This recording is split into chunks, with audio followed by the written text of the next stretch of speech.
Bonjour et bienvenue sur Medi 1 TV. Après les obsèques du président Déby, la junte au pouvoir au Tchad déploie son autorité. Elle a annoncé hier la nomination d'un premier ministre en la personne de Albert Pahimi Padaké, le dernier de l'ère Déby père avant la suppression du poste de premier ministre. En attendant la formation du gouvernement, la situation demeure tendue. Les rebelles risquent de reprendre leur offensive alors que l'opposition continue de rejeter la prise du pouvoir par les militaires. En dehors du Tchad aussi, on s'interroge toujours sur l'avenir sécuritaire de la région du Sahel après la mort du maréchal Idriss Déby Itno. Autant de questions que nous évoquons ce matin avec Julien Durand de Sanctis. Il est professeur assistant de sciences politiques à Sciences Po Rabat. Il est en direct avec nous. Bonjour Julien Durand de Sanctis. Bonjour à vous. Alors, tout d'abord, que vous inspire la nomination du Premier ministre au Tchad, en la personne, donc, comme on l'a dit, de Albert Padaké, qui était le dernier de l'ère Déby avant la suppression du poste de Premier ministre? Alors, la nomination d'Albert Pahimi Padaké, c'est un bon signe et un bon geste de la part du CMT. D'abord parce qu'il est le représentant de l'opposition. C'était la deuxième personne en lice dans la présidentielle au moment de la réélection de feu Idriss Déby. Donc, nommer au titre de Premier ministre Albert Pahimi, c'était une manière pour le CMT de montrer, déjà dans une phase de transition, qu'il fallait prendre en compte les autres représentants de la vie politique. Donc, on peut dire que d'un point de vue de la communication et du symbole politique, c'est un premier geste qui permet tout simplement au Conseil de militaire de transition et à Mahamat Déby de montrer un petit peu la voie vers une possibilité de consensus ou de transition future. Alors, je rappelle que Albert Pahimi Padaké a été donc candidat à la dernière présidentielle. Il est arrivé deuxième avec environ 10% des voix. Donc, il était, soi-disant, disons dans l'opposition. Cela dit, pensez-vous qu'il parviendra à unifier le Tchad aujourd'hui, vu toutes les dissensions, les tiraillements qui ont lieu actuellement dans ce pays? Alors, ça va être assez compliqué de pouvoir analyser de manière très prospective la suite sous la politique que va peut-être mener Albert Pahimi. Malgré tout, ce que l'on peut dire, c'est que si on veut une transition réussie dans les 18 prochains mois, ce qui est quand même le mandat du CMT dans un premier temps, cela va fonctionner en rassemblant toutes les forces en conflit aujourd'hui. Ça veut dire à la fois le pouvoir militaire qui occupe de facto la place du pouvoir politique civil. Ça veut dire aussi l'opposition politique, notamment les partis d'opposition qui sont aujourd'hui, qui prétendent vouloir aussi participer aux négociations de transition. Ça veut dire aussi discuter avec les forces opposantes, c'est-à-dire les forces du Front pour l'alternance et la concorde au Tchad, ce qui est très compliqué aujourd'hui puisque le comité militaire refuse pour l'instant de négocier avec ces forces, ce qui peut être compréhensible du fait que on considère que ce sont ces combattants qui ont tué le président défunt. Donc ça va être très compliqué, mais le consensus va être obligatoire. Ça veut dire que simplement le seul mandat du Premier ministre ne va pas suffire. Il faut qu'il soit épaulé par tous les autres représentants de la vie politique au Tchad. Alors, aujourd'hui, l'opposition avait prévu donc une marche de rejet donc de cette transition militaire qui a été interdite.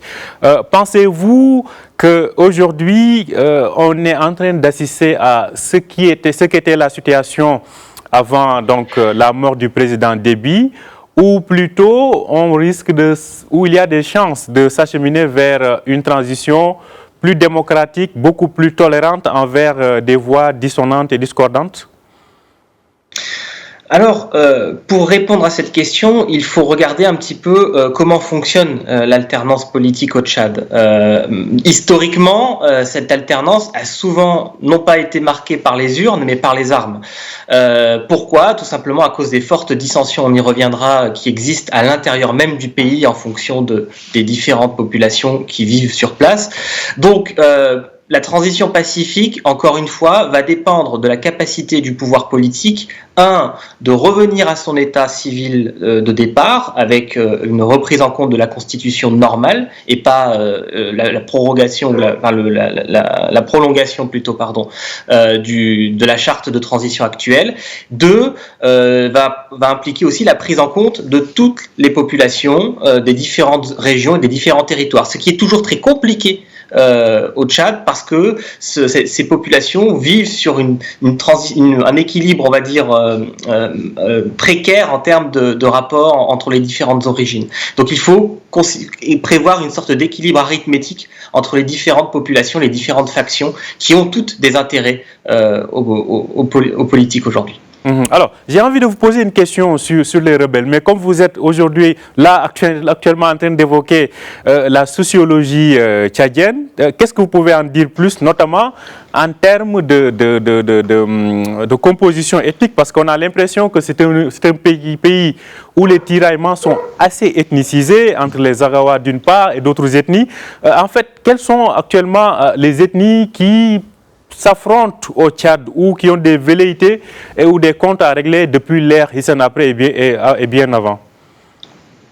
Alors, il est coutumier de dire que d'abord existe un très fort clivage nord-sud, même si ce n'est pas suffisant, entre les populations tchadiennes. Ce clivage, il est lié à des raisons historiques. Les populations du nord du Tchad étaient historiquement installées dans des grands sultanats ou des royaumes, donc musulmans principalement, et ont très tôt disposé d'une organisation très centralisée dans leur vie politique et notamment aussi dans la vie guerrière, ce qui occasionnait aussi beaucoup d'affrontements vers le sud, avec des razzias qui étaient menées vers les populations du Sud, beaucoup moins organisées et rassemblées.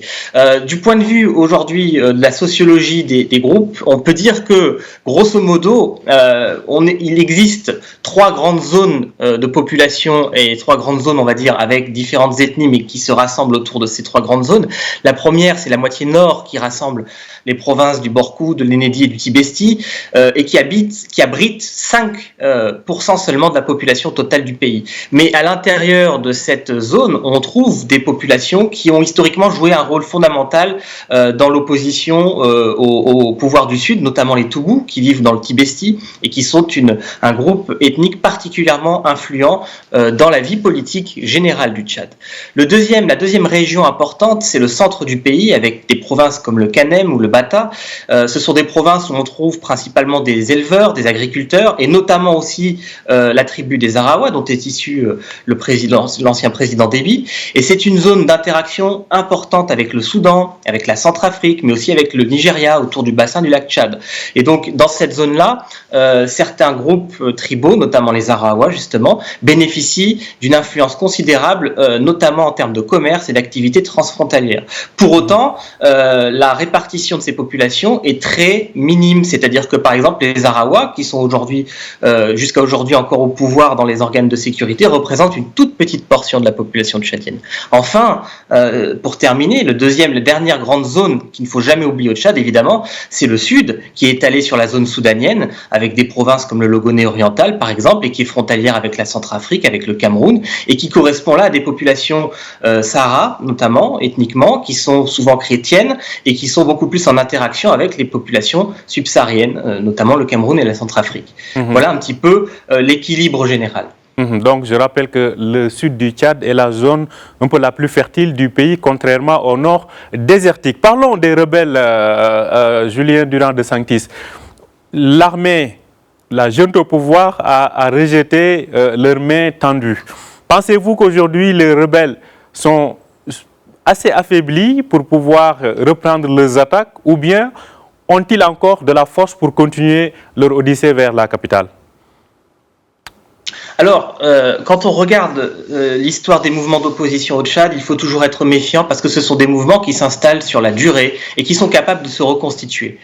Quand bien même les troupes du FACT actuel peuvent encaisser des défaites contre l'armée tchadienne, comme le Tchad est un pays d'interface transfrontalière, les forces en combat et en conflit peuvent régulièrement se replier au-delà des frontières. Ça peut être au Soudan, ça peut être dans le nord, vers le sud de la Libye et dans le nord du Tchad, Tchad, et donc reconstituer leurs éléments, leurs forces, se dissimuler aux yeux des combattants de l'armée nationale tchadienne et des autres forces de sécurité tchadiennes. Donc par conséquent, aujourd'hui, il est très difficile de dire si ce groupe va être définitivement on va dire mis au banc, ou s'il va se recomposer. Surtout que, quand bien même le FACT pourrait être défait directement, d'autres groupes peuvent ensuite se recomposer à partir du premier. Donc ça, c'est quelque chose qu'on retrouve dans l'histoire des conflits au Tchad, depuis les premiers mouvements comme le Frolina, qui a été créé en 1966, et qui n'a cessé sous d'autres moutures de se reconstituer, de se recomposer. D'accord. Donc ça, c'est un point essentiel quand on regarde la géopolitique des conflits. Donc c'est dur de dire si aujourd'hui ce groupe-là, tel qu'il est, a des chances de persister ou de disparaître. Ça va dépendre vraiment de la suite. Alors, il y a quand même des voix qui se lèvent aujourd'hui pour s'étonner du traitement du cas tchadien comparé à un autre pays sahélien comme le Mali, où on a condamné la prise du pouvoir par les militaires. Ici, on voit que les grandes puissances, les États-Unis hier, ont dit suivre en tout cas positivement la nomination d'un Premier ministre. On voit le soutien affiché de la France. Comment jugez-vous en fait ce semblant de deux poids, deux mesures entre le Tchad et d'autres pays qui ont connu des transitions militaires?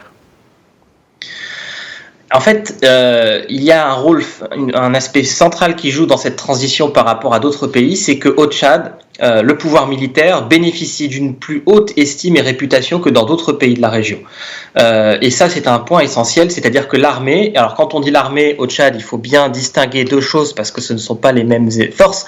Il y a l'armée nationale tchadienne, mais qui est en règle générale extrêmement mal formées ou mal développées, mais par contre, il y a les forces de la Direction générale des services de sécurité des institutions de l'État. Et ce sont ces forces-là qui sont souvent à la fois associées au pouvoir, qui sont les plus compétentes, et donc par conséquent aussi les plus respectées. Donc le pouvoir militaire au Tchad est très respecté, tout simplement parce que les prises de pouvoir dans l'histoire du Tchad ont souvent été faites par les armes. Donc par conséquent, contrairement à d'autres régions ou à d'autres pays où parfois l'armée a pu prendre le pouvoir, mais dans un rapport historique moins présent, eh bien au Tchad, on écoute et on respecte aussi, et on craint aussi peut-être le pouvoir militaire beaucoup plus que dans d'autres États de la région. Donc ça, c'est un facteur essentiel. Je rappelle que, comme vous le voyez affiché, le Niger a démenti donc tout contact avec le chef de la rébellion, parce qu'il y a des informations, en tout cas, qui faisaient état de médiation que la Mauritanie et le Niger sont en train de jouer pour pacifier la situation au Tchad. Justement, ça nous permet de parler de la région sahélienne, du G5 Sahel. On a posé cette question et on l'a reposée et elle continue encore d'être à jour, c'est-à-dire qu'est-ce qui risque d'attendre cette région aujourd'hui vu la situation au Tchad et après la mort d'Idriss Déby? Alors, je pense que pour répondre à cette question, il faut d'abord voir si le Tchad a eu un rôle effectif dans la construction de la sécurité sahélienne ces 10 ou 15 dernières années. C'est un fait. On a beau surestimer parfois son rôle, le Tchad a joué un rôle essentiel dans la reprise en force par les États sahéliens de la sécurité, notamment en jouant un rôle central dans la construction et le développement du G5. Donc depuis 2014, le G5, il a été lancé aussi sous influence évidemment française, mais tchadienne, tout simplement parce que le président Déby avait très bien compris que pour lutter contre les différentes formes d'insécurité au Sahel, notamment l'insécurité terroriste, il fallait être capable de s'associer avec ses voisins, de créer des coopérations militaires pour pouvoir tout simplement agir par-delà les frontières de ses voisins. Et c'est ce qu'il a fait. Et c'est pour ça que le G5 Sahel est né. Et on peut dire que le Tchad a joué un rôle central dans cette construction et a participé de manière considérable en termes d'effectifs et aussi en termes de pertes. Alors, avec la disparition du président Déby, la question se pose de savoir si le G5 va se maintenir, va se stabiliser. Et quelles seraient les conséquences si, justement, le Tchad se retirait de son activisme au sein du G5. Alors, quelles seraient les conséquences? Il faut peut-être voir un petit peu ce qui se passe au Sahel aujourd'hui. D'une manière générale, le Sahel, c'est une région qui reste encore peu densément peuplée par rapport à d'autres régions d'Afrique. Par contre, une importante transition démographique est en cours. On estime que d'ici 2040, par exemple, la population sahélo-saharienne, elle va s'élever à 140 millions d'habitants, c'est-à-dire le double de la population actuelle. Et c'est un chiffre qui est considérable si on le prend en compte par rapport à certaines contraintes liées au milieu de vie des populations. Ça peut engendrer toute une série de crises, notamment des conflits agro-pastoraux qui sont de plus en plus réguliers en Afrique sahélienne, des conflits fonciers, environnementaux, des problèmes de malnutrition. Et donc évidemment, tout ça peut générer d'importants d'abord conflits armés, peut générer aussi des tensions et des déplacements de population dans toute la région. Donc par conséquent, ça peut nourrir toute une série d'activités dangereuses et évidemment le terrorisme, mais pas seulement, d'autres formes de criminalité ou d'actions dangereuses. Et donc de ce point de vue-là, le Tchad étant justement en interaction avec son environnement régional, s'il s'effondre, au point de vue politique, si on prend le scénario radical d'une guerre civile complète, évidemment, il va générer autour de toutes ces interactions frontalières, forcément de nouveaux conflits. Donc ça, c'est un point essentiel dans la perspective où le Sahel est dans une période de transition très difficile en termes de sécurité et de stabilisation. Une dernière question. Au cas où la situation s'empire au Tchad, quelles devraient être selon vous les répercussions, sachant que le Tchad mobilise des soldats au Mali, mais aussi au Niger, notamment autour du lac Tchad, mais aussi dans ce qui est communément appelé la zone des 3 frontières entre le Niger, le Mali et le Burkina. Assez rapidement. Alors, très rapidement, s'il y avait une situation qui devait mobiliser, on va dire, les forces militaires tchadiennes à l'intérieur du pays plutôt qu'à l'extérieur, très mathématiquement, ça impliquera en premier lieu un retrait d'une partie de ces forces pour aller à destination de l'intérieur du pays. Ça impliquerait aussi potentiellement une forme de repli en dehors des institutions régionales, ou en tout cas un manque de clarté ou de consensus du fait de la division politique au sein du pays, ce qui évidemment aujourd'hui ce qu'on peut craindre le plus si ça se produisait, parce que la qualité du président Déby décédé, c'est tout simplement d'avoir créé un consensus, d'avoir réussi à l'intérieur de son pays à créer du consensus sur les questions de sécurité, même si les questions internes étaient beaucoup plus évidemment critiquables. Et ça lui a permis justement, du point de vue de la diplomatie militaire, du point de vue de l'influence au Sahel, de rassembler les États africains de la région. Aujourd'hui, s'il n'y a plus consensus à l'intérieur du Tchad, comment envisager ensuite, tout simplement, des négociations avec les pays sahéliens, des négociations stables dans les questions de sécurité.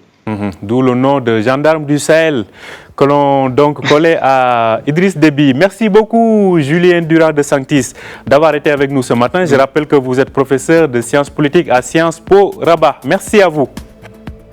Merci beaucoup à vous, excellente journée. Excellente journée à vous et à vous aussi de nous avoir suivis. Merci de nous avoir suivis. Très bonne journée, bonne suite de programme sur Média TV.